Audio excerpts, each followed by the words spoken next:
Siapa sangka, seorang wanita sopir truk biasa bisa mengguncang jantung korupsi berseragam.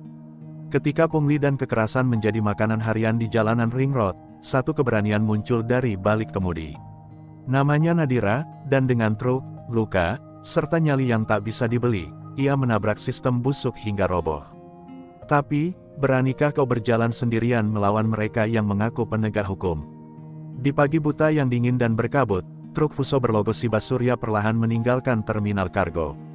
Di balik kemudi, seorang wanita cantik dengan mata tajam dan rambut dikuncir ekor kuda menggenggam setir dengan percaya diri. Dialah Nadira Ayu Pratiwi, bukan hanya satu-satunya supir wanita di konvoi pagi itu, tapi juga yang paling muda dan paling misterius. Di dunia yang penuh laki-laki kasar dan jalanan licik, Nadira berdiri seperti batu karang, anggun, tapi tak tergoyahkan. Para supir lain yang melihatnya tak habis pikir. Cewek kok nyetir truk, celetuk seorang sopir tua sambil tertawa mengejek. Tapi Nadira hanya tersenyum tipis, tak menggubris. Baginya, hinaan itu sudah biasa. Sejak ia memutuskan meninggalkan karir sebagai atlet silat nasional dan turun ke jalan demi biaya pengobatan adiknya, ia sudah siap menghadapi stigma, keringat, bahkan bahaya yang datang dari segala arah. Di kabin, foto kecil adiknya, Naya, tergantung di kaca spion. Itulah yang selalu membuatnya kuat. Nadira menarik napas dalam, menggenggam salib kecil di kalungnya, dan menatap lurus ke jalan panjang di depannya. Hari itu, ia mendapat rute kiriman menuju gudang semen di sisi utara kota, melintasi jalan Ring Road, yang katanya kini dikuasai oleh oknum polisi barbar yang kerap memalak sopir. Sesampainya di rest area pertama, Nadira mendengar cerita memilukan dari seorang sopir yang wajahnya lebam. Kemarin gue dipalak 200 rupiah ribu. Waktu gue bilang gak ada duit, truk gue dilempar helm, kaca retak, keluhnya dengan nada gemetar. Mereka bilang itu, harga lewat, kalau gak bayar, ya siap-siap. Nadira hanya menatapnya dengan sorot tajam. Ia tak berkata apa-apa, tapi hatinya bergolak. Pagi itu, sepanjang perjalanan, Nadira tak bisa lepas dari rasa waspada. Beberapa kali ia melihat pos bayangan dengan 2-3 pria berseragam yang tampak mencurigakan. Mereka tidak mengatur lalu lintas. Mereka berdiri seenaknya, merokok, dan melambai pada truk-truk tertentu untuk menepi. Beberapa truk tampak menurut, beberapa menolak dan diteriaki. Nadira tahu, ini bukan sekadar cerita jalanan. Ini nyata. Di tengah hiruk pikuk mesin, klakson, dan debu jalanan, Nadira teringat masa kecilnya. Ayahnya dulu seorang polisi yang jujur, terbunuh saat mengungkap pungli terminal. Nadira menggertakkan gigi. Ia muak. Jalanan seharusnya aman, bukan ladang pemerasan. Ia tahu, jika terus dibiarkan, oknum-oknum itu akan makin menjadi. Dan sebagai wanita yang pernah belajar berdiri di tengah tatapan meremehkan dunia, ia tidak akan diam. Saat langit mulai berubah jingga dan truk-truk di depannya mulai melambat, Nadira melihat dari kejauhan 3 sosok berseragam berdiri di tengah jalan. Salah satunya memegang tongkat besi. Mereka menunjuk langsung ke truk Nadira dan memberi isyarat menepi. Nadira menarik napas dalam-dalam, jantungnya mulai berdegup lebih cepat. Ia tahu, inilah awalnya. Bukan hanya perjalanan muatan yang akan ia lalui hari ini, tapi mungkin juga sebuah pertempuran kecil yang bisa mengguncang semuanya. Dan di detik itu, Nadira bersumpah dalam hati, jika ada yang berani menyentuhnya atau merendahkannya di jalan ini, dia tidak akan tinggal diam. Karena jalanan ini bukan milik para pemalak. Jalan ini milik mereka yang punya nyali. Dan dia, adalah nyali itu sendiri. Truk Nadira perlahan menepi ke sisi jalan berbatu yang berdebu. 3 pria berseragam polisi sudah menunggunya. Seperti harimau lapar yang mencium bau mangsa. Wajah mereka tampak angkuh, mata liar, dan senyum sinis yang menebarkan ancaman. Salah satu dari mereka, bertubuh kekar dengan lengan penuh tato, menghampiri pintu kabin Nadira sambil mengetuk kaca keras-keras. Surat-surat sama STNK, Bu Supir, katanya, nada suara sengaja dibuat kasar. Nadira tak gentar, ia turunkan kaca, lalu menyerahkan dokumen lengkap tanpa bicara sepatah kata pun. Namun bukan pemeriksaan yang terjadi. Polisi bertato itu hanya melirik sekilas, lalu meludah ke tanah. Muatanmu kelebihan, Bu. Harus bayar biaya administrasi tambahan kalau gak mau ditahan. Cepat, 200.000. Atau trukmu kami tilang dan digiring ke pos. 2 polisi lain mengelilingi truk, memukul-mukul bodi belakang dengan tongkat, menciptakan ilusi kerusakan. Mereka bersandiwara, dan sudah jelas tujuannya, memalak. Nadira mengerutkan kening. Muatan saya sesuai do, tidak melebihi batas. Mau timbang ulang, silakan, tapi saya tidak akan bayar pungli, ucapnya dingin namun tegas. Polisi itu mendekat lebih dekat ke jendela, wajahnya hanya berjarak sejengkal dari wajah Nadira. Sok berani kau, Mbak Truk. Gaya-gayaan ya, cewek jangan bawa truk kalau gak tahu aturan, makinya. Tangannya kemudian menyentuh pundak Nadira, mencoba menarik perhatian dengan kasar. Refleks silat Nadira terpicu. Dengan satu gerakan cepat, ia tangkap pergelangan tangan pria itu dan mendorongnya menjauh. Polisi itu terhuyung, terkejut, matanya membelalak. Jangan pernah sentuh saya tanpa izin, ujar Nadira pelan tapi penuh tekanan. Dua polisi lain langsung siaga, satu bersiap membuka pintu kabin, yang lain memutar tongkat besi di tangannya sambil berkata, mungkin kau butuh pelajaran. Sekitar 20 meter di belakang, beberapa sopir berhenti dan menonton dari kejauhan. Mereka tak berani ikut campur, tapi jelas ada harapan di mata mereka. Harapan bahwa mungkin, akhirnya, ada yang berani melawan kebrutalan ini. Sementara Nadira melangkah turun dari truk, posisi kuda-kudanya mulai terbentuk, kaki sejajar, tangan siap bertahan atau menyerang. Dia bukan hanya supir, dia adalah mantan atlet silat nasional. Dan mereka baru saja memilih korban yang salah. Polisi bertato itu menerjang dengan amarah, mencoba menjambak rambut Nadira. Tapi wanita itu berputar lincah, menangkis, dan menyikut rusuk lawannya hingga terjatuh. Satu polisi lainnya maju, tapi Nadira menendang kakinya, membuatnya tersungkur. Suasana kacau, sopir-sopir mulai merekam dari jauh. Teror yang biasa mereka alami, kini berubah menjadi tontonan keadilan. Namun kemenangan singkat itu datang dengan risiko besar. Salah satu polisi berhasil menekan tombol HUD-nya, melaporkan bahwa ada pengemudi liar yang menyerang aparat. Nadira tahu, ini akan memancing lebih banyak masalah. Tapi ia tidak menyesal, karena di jalan yang dikuasai ketakutan, hanya perlawanan yang bisa menyalakan keberanian. Saat Nadira kembali ke kabin, tangan gemetar tapi hati penuh api. Ia tahu satu hal pasti, ini belum selesai. Mereka akan datang lagi, mungkin dengan lebih banyak orang. Tapi mulai hari ini, nama Nadira akan bergema di kalangan sopir dan para pemalak. Ia bukan korban, ia adalah badai yang siap menghantam semua kebusukan yang bersarang di jalanan. Pagi hari setelah insiden di Ring Road, Nadira terbangun dengan rasa tak enak di dada. Ponselnya berbunyi tak henti-henti, penuh notifikasi dari sesama sopir dan grup komunitas truk. Salah satu video yang direkam sopir lain saat ia menghajar oknum polisi sudah menyebar luas. Beberapa memujinya sebagai pahlawan, tapi ada juga yang menyebutnya penyerang aparat. Lebih mengkhawatirkan lagi, video versi potongan, yang hanya menampilkan momen Nadira memukul tanpa sebab, juga beredar, memutarbalikkan fakta. Tak butuh waktu lama, pesan ancaman mulai berdatangan. Hati-hati di jalan, Mbak. Gak semua polisi diem aja, bunyi salah satu pesan anonim. Nadira menelan ludah. Ia tahu betul, oknum-oknum itu punya jaringan, dan tidak semua orang di dalam seragam itu bersih. Hari itu, ia merasa semua mata memandangnya, di terminal, di jalan, bahkan di warung makan. Beberapa polisi lalu lintas terlihat berbisik-bisik saat truknya lewat. Malam harinya, Nadira menumpang istirahat di Pool Siba Surya. Saat sedang mencuci muka di kamar mandi, ia menemukan sesuatu tergeletak di bawah wiper truknya, selembar surat lusuh bertuliskan tangan, dengan kata-kata kasar dan peringatan agar dia tahu diri, dan jangan main pahlawan.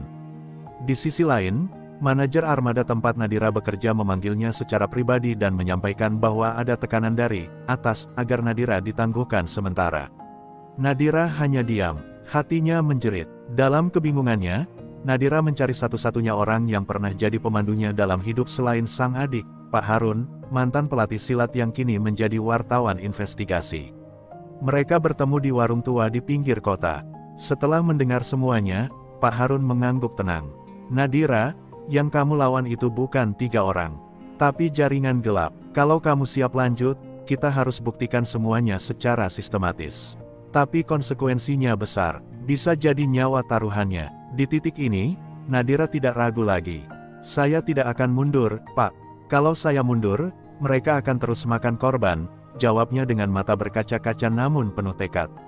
Ia tahu, ini bukan hanya tentang dirinya. Ini tentang ratusan sopir lain yang selama ini diam karena takut. Ini tentang warisan ayahnya, seorang polisi jujur yang mati demi membongkar praktik korup. Pak Harun kemudian menjelaskan bahwa mereka harus mengumpulkan bukti rekaman, saksi, dan data transaksi pungli di lapangan. Ia punya akses ke jaringan jurnalis dan beberapa aktivis yang siap membantu, tapi mereka harus bermain cerdas. Tak bisa frontal, karena jika salah langkah, Nadira bisa saja hilang, secara fisik atau secara hukum. Saat malam semakin larut dan suara klakson truk bersahutan di kejauhan, Nadira duduk di kabin, menatap foto adiknya. Hatinya bergetar, tapi tidak gentar. Ia kini sadar bahwa aksinya kemarin adalah pemantik. Bahaya yang lebih besar sedang mendekat, tapi ia telah memulai sesuatu yang tak bisa dihentikan begitu saja. Dan ia bersumpah, jika kebenaran harus ditembus dengan luka, maka ia akan berjalan di atas bara sekalipun. Pagi itu, langit kota tertutup mendung pekat seolah ikut menyimpan murka. Nadira memacu truknya dengan hati gelisah, membawa muatan semen ke pinggiran proyek baru di kawasan industri. Ia sudah tahu betul jalur mana yang harus dilewati, dan tahu bahwa jalur itu pasti kembali mempertemukannya dengan orang-orang yang ingin melihatnya tumbang. Namun kali ini, Nadira sudah memasang kamera mikro tersembunyi di balik dashboard, dengan kabel penghubung langsung ke cloud penyimpanan milik Pak Harun. Saat truknya masuk ke jalan ring road yang terkenal angker di kalangan sopir, 3 pria berseragam yang sama seperti sebelumnya tiba-tiba keluar dari balik pos bayangan. Tapi kini jumlah mereka lebih banyak, ada 5 orang, dan 2 di antaranya mengenakan rompi tak bertanda, seolah sengaja ingin bertindak di luar prosedur. Nadira langsung merasa firasat buruk merambat ke punggungnya. Salah satu dari mereka menunjuk ke truknya, memberi isyarat agar berhenti. Namun Nadira tak langsung menepi. Ia menurunkan kecepatan perlahan, pura-pura patuh, lalu mengaktifkan semua kamera kecil yang tersembunyi. Saat akhirnya ia menepi, 2 pria langsung membuka pintu kabin paksa. "Keluar, kamu masih berani nyetir di sini ya, pelaku penyerangan aparat," bentak salah satu dari mereka dengan nada penuh amarah. Tanpa sempat bertanya, Nadira langsung ditarik turun dengan kasar. Mereka tidak peduli ada sopir lain yang menonton, mereka yakin bisa membuat Nadira tunduk kali ini. Namun Nadira tidak lagi datang tanpa rencana. Begitu tangannya diraih, ia memutar badan dan menggunakan gerakan cepat membanting satu dari mereka ke tanah dengan teknik bantingan sabit. Orang itu jatuh menghantam aspal, mengerang kesakitan. 2 lainnya mencoba mengepung, tapi Nadira menangkis pukulan pertama dan menendang perut lawannya hingga tersungkur. Sorak pelan terdengar dari beberapa sopir yang menonton diam-diam. Kali ini, Nadira tidak hanya melawan. Ia mempertontonkan kebenaran, namun lawan mereka tidak bodoh. Salah satu dari mereka mengeluarkan borgol, mencoba meringkus Nadira secara brutal. Dalam kepanikan, salah satu menyambar batu kecil dan melempar ke arah kepala Nadira, mengenainya hingga berdarah. Darah mengalir dari pelipisnya, tapi mata Nadira tak redup. Ia terhuyung, namun tetap berdiri. Seperti singa betina yang terluka, justru semangatnya membara. Dengan kekuatan terakhir, Nadira menggertakkan gigi, menangkis dengan lutut, dan membalas dengan pukulan lurus ke arah rahang si penyerang. 3 dari 5 lawan kini tumbang. 2 sisanya mundur perlahan, tapi tidak sebelum salah satunya berteriak, "Kita lihat nanti. Hukum ada di tangan kami." Nadira hanya menatap mereka dengan mata basah darah dan air mata. "Justru karena kalian merusak hukum, aku di sini." Tak lama, suara sirene polisi sungguhan terdengar dari kejauhan. Tapi Nadira tahu, kedatangan mereka bisa saja bagian dari skenario menjebaknya. Ia buru-buru masuk ke truk, menghapus jejak darah semampunya, dan memacu kendaraannya pergi. Sementara itu, kamera tersembunyi yang terhubung ke jaringan Pak Harun telah mengunggah seluruh rekaman kekerasan itu secara otomatis. Di dalam truk, dengan tangan gemetar dan kepala berdarah, Nadira memandang ke depan. Jalan masih panjang, tapi untuk pertama kalinya, ia tahu, perlawanan ini bukan tentang menang atau kalah. Ini tentang mempertahankan kehormatan, dan melawan ketidakadilan yang terlalu lama dibiarkan hidup subur di jalanan. Dan Nadira, dengan luka di pelipis dan darah di seragam kerja, baru saja mencetak sejarahnya sendiri.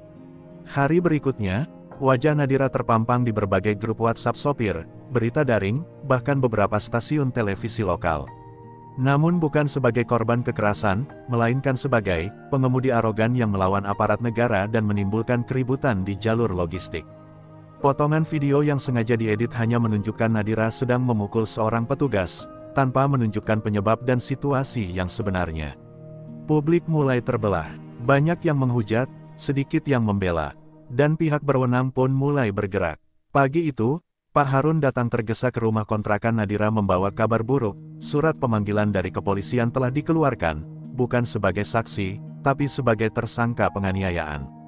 Mereka mempercepat proses. Ada tekanan dari atas. Ini bukan sekadar kasus ringan, Nadira. Mereka ingin kamu jadi contoh buruk, ucap Pak Harun dengan wajah serius. Nadira hanya terdiam, wajahnya kaku, tapi dadanya bergetar hebat. Nadira mencoba tetap bekerja seperti biasa.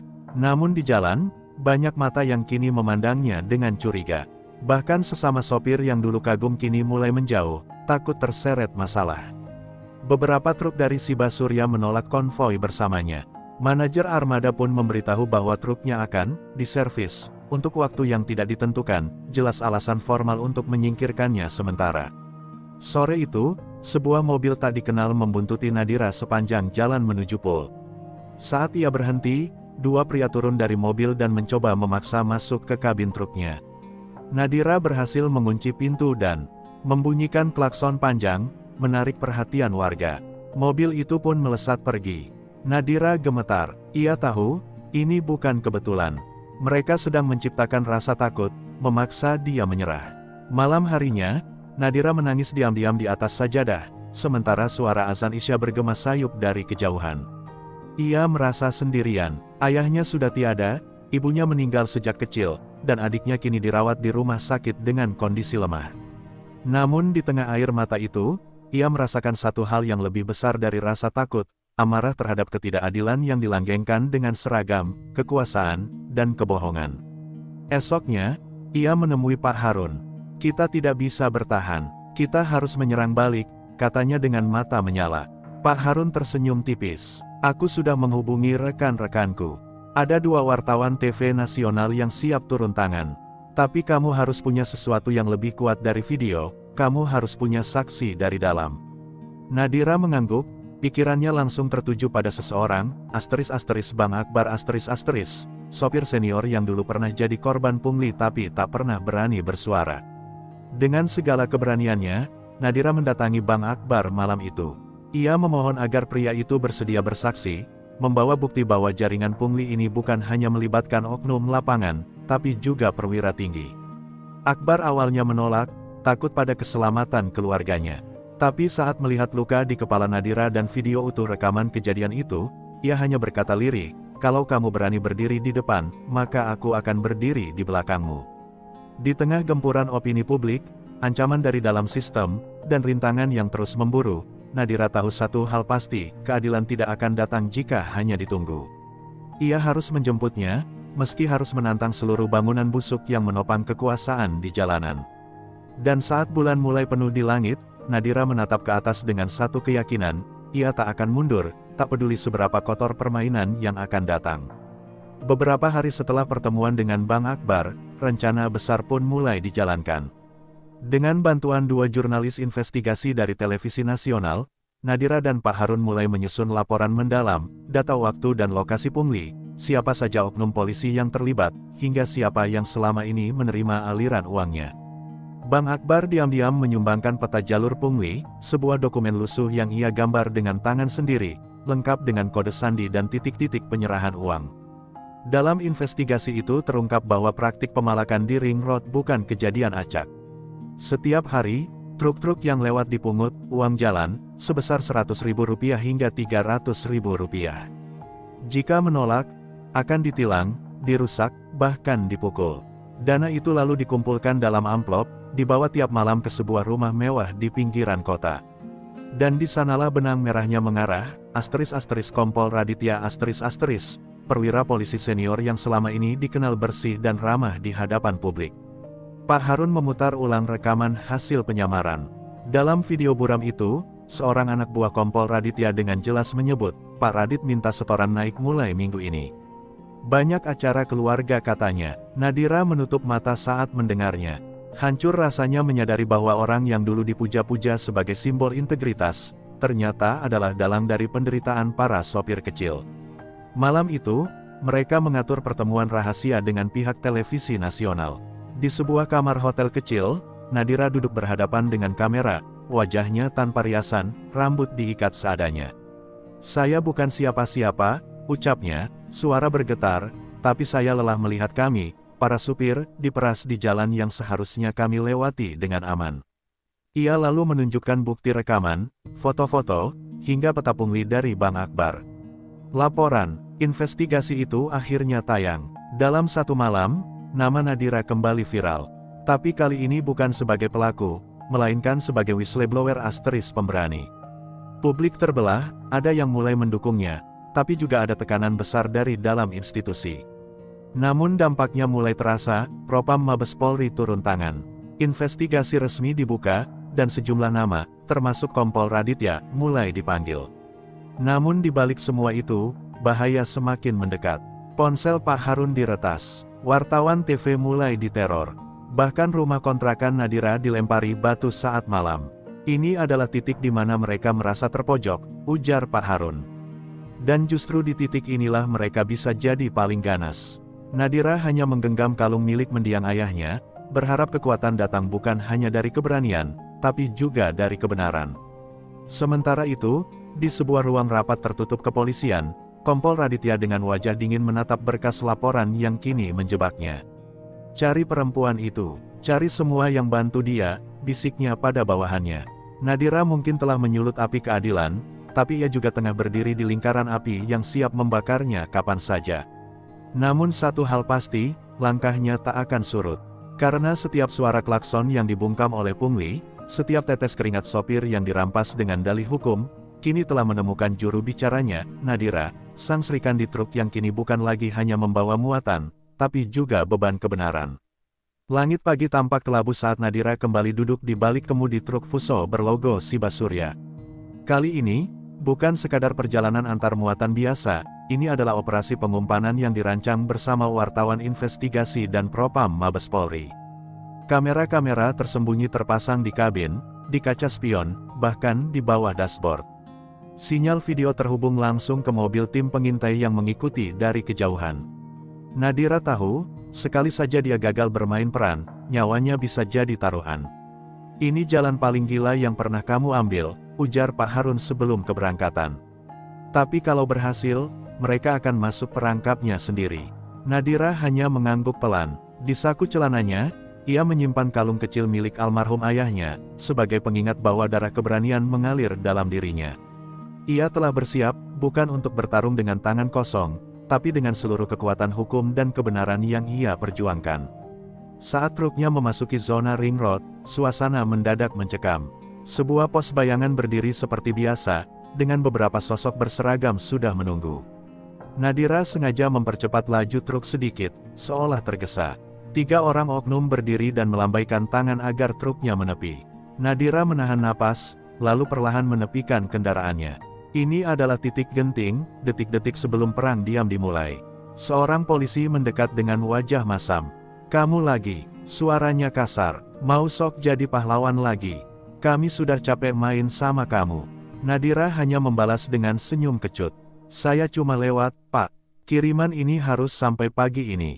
Gak mau ribut." Ia sengaja bicara lembut, memperlihatkan sikap tunduk.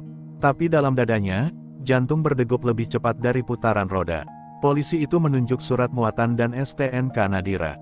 "Kelebihan muatan ini harus setor sekarang." Nadira menunda respons, membuat situasi tampak seperti negosiasi biasa. "Gak ada uang, Pak. Kalau mau tilang ya tilang, saya terima." Polisi itu meludah, lalu menyentuh pegangan pintu truk, seperti akan menarik Nadira keluar. Dalam hati, Nadira tahu, momen penjebakan ini harus dipancing lebih dalam. Dan benar saja, salah satu dari mereka mengeluarkan amplop dari jaket, melemparnya ke dashboard. "Isi 200.000. Sekarang." Nadira menoleh ke spion kecil, memberi kode pada mobil. "Pengintai." Dalam hitungan detik, suara sirene meraung. 3 mobil tim Propam dan wartawan menerobos masuk dari belakang, mengepung area. Polisi-polisi yang tadi garang kini membatu di tempat. Salah satu dari mereka sempat lari, tapi langsung dibekuk tim taktis yang sudah menunggu. Nadira turun dari truk dengan tangan gemetar, bukan karena takut, tapi karena lega. Tangkap tangan berhasil. Amplop itu kini jadi bukti kuat. Salah satu oknum yang tertangkap bahkan menangis ketakutan saat wajahnya difoto. Di kejauhan, Pak Harun berdiri di balik mobil pengintai, memberi anggukan kecil. Nadira balas menatapnya, bukan dengan senyum, melainkan dengan mata basah yang penuh beban. Hari itu, bukan cuma truk Nadira yang tiba di tujuan, tapi juga kebenarkah, yang akhirnya menabrak kerasnya tembok kebusukan di jalanan. Dan untuk pertama kalinya, jalan ring road terasa sunyi, bukan karena ketakutan, tapi karena keadilan mulai menginjakan kaki. Dalam hitungan jam setelah operasi penjebakan berhasil, video tangkap tangan pungli di ring road menyebar seperti api menyambar ladang kering. Wartawan dari berbagai stasiun televisi menyiarkan ulang detik-detik saat amplop dilempar ke dashboard, disusul suara keras sirene dan teriakan petugas propam. Wajah-wajah oknum yang selama ini kebal hukum kini terpampang jelas, terekam dalam lensa yang tak bisa lagi mereka bungkam. Publik bergemuruh, kepercayaan yang lama padam perlahan menyala kembali, dan nama Nadira * mulai disebut sebagai simbol keberanian baru di tengah carut-marut penegakan hukum. Namun di balik sorotan media, badai besar mulai mengamuk di dalam institusi kepolisian. Kompol Raditya, perwira tinggi yang sebelumnya disebut dalam investigasi, dipanggil ke Propam Mabes Polri. Saat duduk di ruang pemeriksaan, ia tampak tenang, tapi tatapannya penuh siasat. Ia menyangkal semua tuduhan, menyebut bukti tidak cukup, dan mencoba membalikkan narasi, bahwa Nadira adalah dalang keributan yang hanya ingin cari sensasi. Tapi penyidik Propam sudah satu langkah lebih maju. Mereka membuka bukti tambahan, rekaman penyadapan komunikasi antara salah satu oknum lapangan dengan asisten pribadi Kompol Raditya. Dalam rekaman itu, terdengar jelas perintah untuk naikkan target setoran, dan bentak aja yang bandel, biar gak ribut. Suara itu, tanpa keraguan lagi, milik Raditya. Untuk pertama kalinya, wajahnya berubah pucat di ruang interogasi. Di sisi lain, Nadira kembali diwawancarai dalam sebuah program televisi nasional. Dengan suara berat dan mata sembab karena kurang tidur, ia menceritakan perjuangannya dari awal, bagaimana ia hanya ingin menjalankan tugas sebagai sopir, hingga akhirnya harus melawan kezaliman yang sudah jadi sistem. Saya tidak pernah mencari ketenaran, katanya lirih. Saya hanya lelah melihat teman-teman saya diperas oleh mereka yang seharusnya melindungi. Namun keberanian Nadira tidak datang tanpa bayaran. Ia mulai menerima teror baru, pesan anonim berisi ancaman pembunuhan, motornya dirusak, bahkan rumah kontrakan tempat tinggal adiknya dilempari batu saat malam. Pihak kepolisian menjanjikan perlindungan, namun Nadira tahu, tidak semua di dalam sana bisa dipercaya. Ia memilih pindah ke rumah perlindungan sementara milik LSM anti korupsi. Sementara itu, gelombang solidaritas dari masyarakat menguat. Ratusan sopir truk dari berbagai daerah melakukan konvoi damai, membawa poster bertuliskan, kami semua Nadira, hapus pungli dari jalanan, dan hormati pejuang kebenaran. Aksi itu menggema hingga ke telinga Kapolri yang langsung memerintahkan audit besar-besaran terhadap semua pos jalanan di sekitar Ring Road dan sekitarnya. Kompol Raditya, yang sempat membusungkan dada, kini mulai panik. Beberapa anak buahnya mengajukan pengakuan demi keringanan hukuman, dan menyebut namanya. Sebagai koordinator pusat, langkahnya kian sempit. Ia tahu, hanya butuh satu bukti lagi untuk menjatuhkan seluruh karir dan jaringannya. Dan bukti itu, berada di tangan seseorang yang selama ini diam, ajudan pribadinya yang kini mulai goyah setelah melihat publik berdiri di sisi kebenaran. Di tengah semuanya, Nadira duduk sendiri di kabin truk kosong. Ia menatap langit malam dari balik kaca depan, tangan menggenggam kuat kalung peninggalan ayahnya. Ia tidak tahu seberapa besar gelombang yang telah ia ciptakan, atau seberapa jauh dampaknya akan menjalar. Tapi satu hal ia yakini sepenuhnya, kebenaran yang dibakar dengan keberanian, akan menyala lebih terang dari ketakutan apapun. Pagi yang biasanya penuh kecemasan di sepanjang jalan Ring Road kini terasa berbeda. Tak ada lagi pos bayangan berdiri liar di tikungan, tak ada lagi suara makian dari oknum berseragam yang menodong amplop. Para sopir truk menyusuri jalur dengan lega, menyapa satu sama lain lewat klakson panjang. Nama Nadira kini menjadi sandi kehormatan, disebut pelan namun penuh makna oleh setiap pengemudi yang selama ini hidup dalam bayang-bayang ketakutan. Penangkapan besar-besaran dilakukan. Kompol Raditya akhirnya resmi ditahan setelah ajudan pribadinya bersaksi di bawah sumpah, memperdengarkan rekaman baru yang secara gamblang menunjukkan rencana pengumpulan pungli, termasuk pembagian jatah hingga ke beberapa oknum pejabat daerah.